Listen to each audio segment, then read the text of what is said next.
दोस्तों, वेलकम है आपका हमारे YouTube चैनल में। पेंशनर्स, फैमिली पेंशनर्स और कर्मचारियों के लिए मैं 5 बड़ी खबरें लेकर आया हूं। जैसा कि आप सामने हमारी स्क्रीन पर देख पा रहे हैं, आपकी मोबाइल की स्क्रीन पर 5 बड़ी खबरें हैं, जिनमें मई मंथ की पेंशन और सैलरी क्रेडिट से रिलेटेड है। दूसरी बड़ी खबर मैं देने वाला हूं 18 मंथ्स के डीए और डीआर के एरियर्स पर। तीसरी बड़ी खबर देने वाला हूं 15 मंथ्स के 15% डीए मर्ज को लेकर के। साथ ही साथ चौथी बड़ी खबर होगी मिनिमम पेंशन में बढ़ोतरी को लेकर के 5, 10 और 15% बढ़ोतरी को लेकर के एक बड़ी अपडेट निकल कर आ रही है। साथ ही साथ चौथी बड़ी अपडेट दूंगा OROP 3 वर्सेस 8th CPC यानी कि 8वें वेतन आयोग में से किस में ज्यादा आपको फायदा मिलने वाला है। तो काफी इंपॉर्टेंट ये खबरें होने वाली हैं, इसलिए इस वीडियो को पूरा लास्ट तक देखिएगा। और अगर चैनल पर पहली बार आए हैं तो चैनल को सब्सक्राइब जरूर करिएगा, फ्री में सब्सक्राइब जरूर करिएगा। सब्सक्राइब के ब्लैक बटन को प्रेस करके साथ ही साथ आप हमारी वीडियोस की लेटेस्ट इन्फॉर्मेशन के लिए घंटे के निशान को जरूर प्रेस करिएगा, तभी आपके पास हमारी वीडियोस की लेटेस्ट इन्फॉर्मेशन आ पाएगी और आप हमारे वीडियोस को इसी तरीके से आगे भी वॉच कर पाएंगे। आप हमारे चैनल पर कर्मचारियों, पेंशनर्स और फैमिली पेंशन से रिलेटेड, उनके वेलफेयर से रिलेटेड नोटिफिकेशन, सर्कुलर्स और इन्फॉर्मेशन आप लेते हैं। इसलिए और इसके अलावा अगर आपको कोई डाउट रहता है आपके पेंशनरी बेनिफिट से रिलेटेड, तो आप हमें कमेंट बॉक्स में कमेंट जरूर करिएगा। हम नेक्स्ट वीडियो में उसका रिप्लाई देने की पूरी कोशिश करेंगे। इसके अलावा आप हमारे चैनल पर और भी चीजें देखेंगे जिसमें बहुत सारी चीजें अपडेशन से रिलेटेड होती हैं। तो पहली बड़ी खबर की बात करें तो मई मंथ की पेंशन और फैमिली पेंशन सैलरी आपके खातों में अब क्रेडिट हो चुकी है। बहुत सारे पेंशनर्स ये बोल रहे थे कि अभी तक उनकी पेंशन और फैमिली पेंशन क्रेडिट नहीं हुई है, तो आप एक बार अपना मैसेज कई बार नहीं आते हैं या कई बार मेल नहीं आता है बैंक का, तो बैंक स्टेटमेंट आप निकाल कर देखिएगा, आपकी मई मंथ की पेंशन और फैमिली पेंशन क्रेडिट हो चुकी होगी।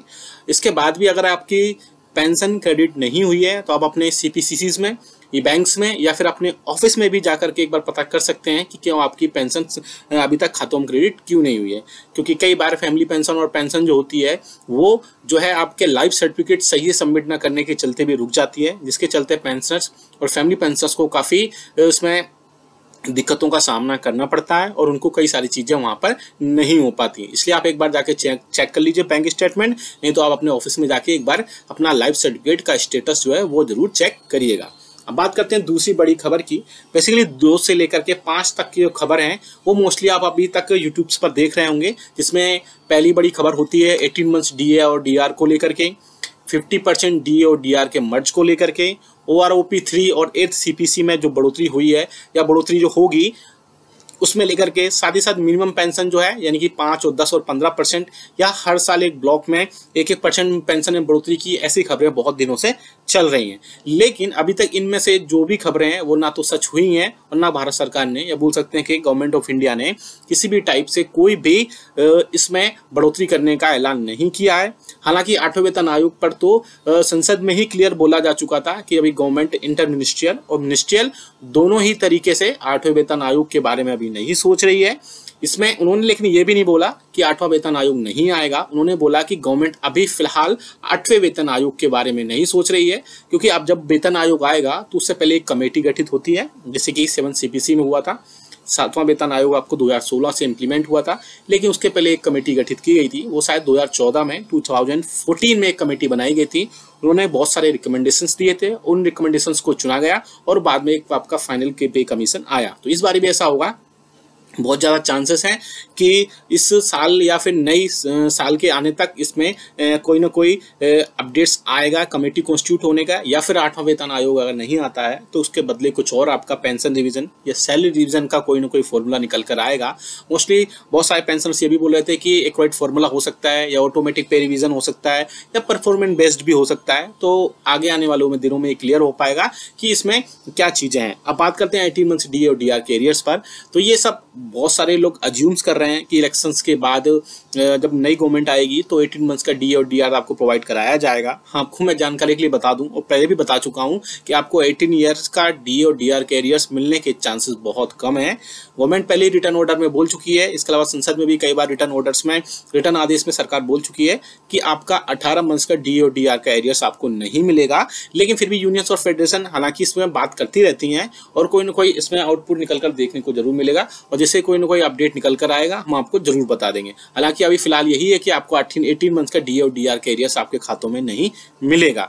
बात करते हैं all India consumer price index के डेटा की। तो आपको पता है कि लास्ट मंथ की डे निकल गया है अब, लेकिन अभी तक जनवरी के बाद से मिनिस्ट्री ऑफ लेबर की तरफ से कोई भी अपडेट नहीं आया है, न फरवरी, न मार्च और न अप्रैल। 3 मंथ्स का all India consumer price index का डेटा रुका हुआ है, जिसके चलते पेंशनर्स पैनिक हो रहे हैं। क्या उनको जुलाई 2024 में डीए और डीआर मिलेगा? तो मैं आपको बता दूं कि 4 तारीख के बाद जब इलेक्शन के रिजल्ट आएंगे, उसके 4 तारीख के बाद जब इलेक्शन के रिजल्ट आएंगे, उसके बाद बहुत सारी चीजें अपडेट होंगी और आपको हो सकता है कि all India consumer price index का डेटा देखने को मिले। और बाकी और उसके बाद जुलाई 2024 से जैसे डीए और डीआर चलता आ रहा है वैसे ही उसमें रिस्पेक्टिवली चलता जाए। हालांकि ये अज्यूमिंग है, आगे आने वाले दिनों में क्लियर हो पाएगा कि ये डेटा क्यों नहीं आया, क्योंकि हर मंथ की लास्ट वर्किंग डे में ये डेटा निकल कर आ जाता था और उसमें आपका महंगाई भत्ता और महंगाई राहत बढ़ते हुए दर पर मिलता था।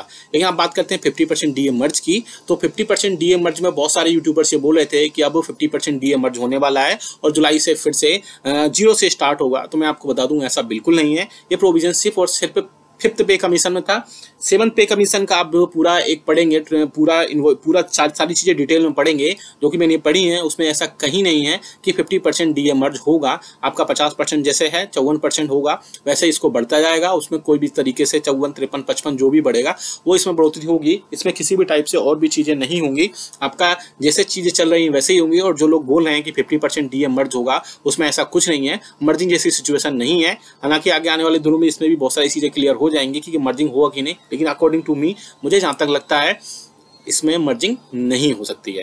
लास्ट बात करते हैं हम मिनिमम पेंशन की। तो आप सभी को पता है कि पिछले कुछ दिनों एक मीटिंग हुई थी जिसमें मिनिमम पेंशन में 5, 10 और 15 यानी कि 60 से 65 के बीच में 5%, 65 से 70 के बीच में 5% और 70 से 75 के बीच में 5% की बात की गई थी। और आपको जानकारी के लिए बता दूं, मैं अपने प्रीवियस वीडियोस में भी कई बार बता चुका हूं कि आपको 80 वर्ष के ऊपर से आपको एडिशनल पेंशन दी जाती है 20%। उसके बाद में जैसे जैसे एज बढ़ती जाती है और 100 साल में आपको पूरी 100% पेंशन बढ़ोतरी दे दी जाती है। लेकिन बहुत सारे लोग ये बोल रहे थे कि उनको 80 ईयर्स की सर्विस पूरी 80 ईयर्स की एज पूरी करने के बाद भी उनको अभी तक जो है उनको नहीं मिल पाई है पेंशन बढ़ोतरी। तो मैं आपको बता दूं, गवर्नमेंट ने खुद क्लियर बोला हुआ है कि या तो उनकी डेट ऑफ बर्थ क्लियर नहीं है या डेट ऑफ बर्थ में सिर्फ ईयर लिखा हुआ है, मंथ नहीं लिखा हुआ है, जिसके चलते वो एडिशनल पेंशन वो ऐड नहीं कर पा रहे हैं।